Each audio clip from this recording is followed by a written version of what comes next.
The night he left me, I laughed. Can you believe that? My boyfriend of 3 years, the one who swore under fairy lights and cheap champagne that we were forever, told me he was moving to Los Angeles to chase his career. And I laughed because the alternative was breaking into pieces right there on our kitchen floor, next to the unwashed dishes and the pizza box we'd been sharing all week. I didn't cry until later, when the silence in our apartment grew so loud it pressed against my chest. That's when I saw his toothbrush missing, his sneakers gone from the doorway, his voice replaced by nothing but the hum of the fridge. New York City didn't pause for my heartbreak. The train still screamed underground, the sidewalks still pulsed with a million footsteps, and the sky still turned the same indifferent gray every morning. I thought I'd drown in the noise. But then there was him, Eli, the neighbor who had been nothing more than the guy across the hall until the night I found him sitting outside his door, strumming a guitar softly like he was trying not to wake the world. I don't remember what made me stop. Maybe it was the song, something raw, unfinished, like a prayer whispered through strings. Or maybe it was the way his eyes lifted when he noticed me, startled but not guarded. No judgment, no awkwardness. Just a quiet question. Are you okay? I wasn't. And for the first time in weeks, I said it out loud. He didn't try to fix me. He just scooted over, patted the floor beside him, and kept playing. The hallway smelled like dust and takeout, but sitting there, shoulder to shoulder, it felt like the safest place in the world. Eli wasn't flashy.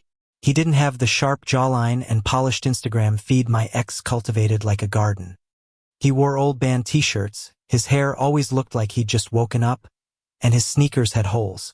But when he smiled, when he smiled, it was like watching sunlight fight its way through storm clouds. I told him I didn't believe in sunlight anymore. He didn't argue. He just showed up little by little in ways that mattered. The first time, it was coffee. I opened my door one morning to find a paper cup waiting on the floor, steam curling into the air. No note, just the word strength, written in black marker across the lid.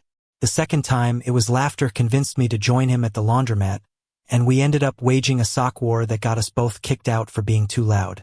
The third time, it was silence. He sat with me on the rooftop while I stared at the skyline, my chest tight with all the things I couldn't say. He didn't push. He just stayed. And staying, I realized, was a language all its own. Still, nights were the hardest.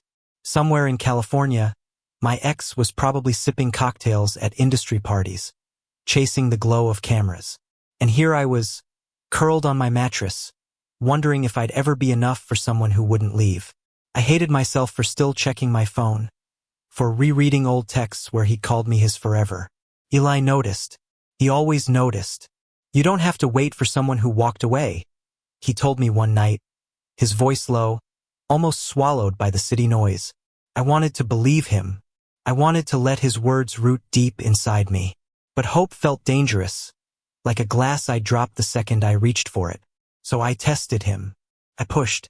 I told him I was broken, that I was just the leftover pieces of someone else's dream. Then let me sit with you in the pieces, he said. No hesitation. No fear. And something inside me cracked, not in the way it did when my ex left, but in the way a window cracks before it lets in fresh air.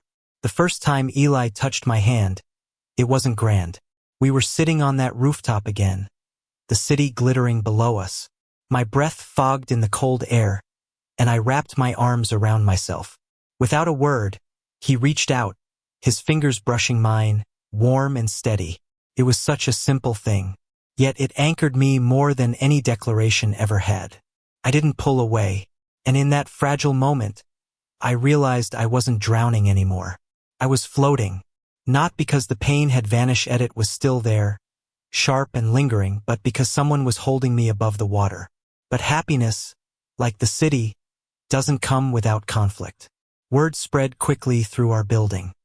Neighbors whispering in hallways, someone leaving a nasty note on Eli's door that said, "Keep it normal." I felt the old fear rise in meth, one drilled into my bones since high school, the one that said boys like us were only safe in shadows. Eli read the note, crumpled it, and tossed it in the trash without a word. Then he looked at me. "I don't care what they think," he said. "Do you?" I wanted to say no. I wanted to be brave like him, But the truth? I was terrified. Terrified of being seen. Terrified of losing him the way I lost the last one. Terrified that maybe I wasn't built for happy endings. But Eli didn't pressure me. He never did. He just kept showing up, one quiet act of rebellion at a time, his laugh echoing in the hallways, his hand brushing mine in daylight, his voice reminding me that love didn't need to hide. And slowly, painfully, beautifully I began to believe him.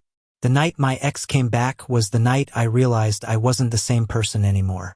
I found him standing outside my building, leaning against a rental car with his sunglasses still on though it was nearly midnight. He smiled, that practiced smile of his, the one that once melted me but now felt like glass, sharp and shallow. "Miss me?" he asked, as if 3 years of love and betrayal could be summed up in 2 words. I should have slammed the door. I should have told him to choke on his own ego. But heartbreak is tricky, it lingers, sticky and confusing, making you wonder if the familiar pain is better than the unknown future. Eli found me there, frozen. He walked up with that quiet steadiness I had come to rely on, and in his eyes was no accusation, no jealousy, just a question. "What do you need me to do?" And for the first time, I chose differently. I didn't choose the spotlight, the hollow promises, the glitter that always turned to dust. I chose the boy who sat with me in the hallway when I was nothing but a mess of silence. "I don't miss you," I told my ex. My voice cracked, but it was steady enough. "Not anymore." I turned to Eli. He didn't smile triumphantly, didn't gloat. He just nodded, like he had known all along that this was where my story would bend. The days after weren't easy. Healing never is. My ex's shadow lingered like smoke, and the building gossip only got louder. But Eli's presence was louder still. He taught me how to cook eggs without burning them, how to fix the squeaky hinge on my bathroom door, how to laugh again without feeling guilty. He taught me how to trust myself. There was a night when I broke down, all the weight of old fears pressing in on me. I told him I was scared people would hate us, scared I'd never be enough, scared love would always leave. He listened, like always. Then he cupped my face in his hands and said softly, "I don't need you to be fearless. I just need you to stay." And I stayed. God, I stayed. Months passed. The seasons shifted. Winter melted into spring, and the rooftop where we once sat in silence became our sanctuary. We planted tiny pots of flowers there, mismatched and stubborn, and sometimes when the city grew too loud, we'd escape to that quiet sky, lying side by side as if the stars were listening. It wasn't dramatic. It wasn't glamorous. But it was real. One evening, the sun dipped low, painting the skyline gold. Eli strummed his guitar, the same half-finished song I'd first heard outside his door. "Why don't you ever finish it?" I asked. He looked at me, his eyes catching the last light of day. "Because I was waiting for the ending." And then, without overthinking, without fear, I leaned in and kissed him. It wasn't perfect. Our teeth bumped. My hand shook against his shirt. But it was ours. Pure and clumsy and alive. He pulled back just slightly, forehead resting against mine. "Guess I can finish it now," he whispered. The final act of our story didn't come with fireworks or dramatic speeches. It came on an ordinary Tuesday, in the soft glow of morning, with the city just beginning to stir. I woke to find Eli already awake, scribbling lyrics into a battered notebook. He looked at me, sheepish, caught in the act. "What are you writing?" I asked, voice rough with sleep. He handed me the notebook. It wasn't just a song. It was our story, every broken piece, every quiet night, every laugh and tear stitched into words. At the bottom of the page, he'd written a single line. "This is the chapter where we stop surviving and start living." I didn't cry. For once, I didn't need to. I just reached for his hand, and together we sat in the light of a new day, knowing the worst had passed and something better had begun. I still think about my ex sometimes. Not with bitterness. Not with longing, just as a reminder of who I used to be. Of how easily I mistook glitter for gold.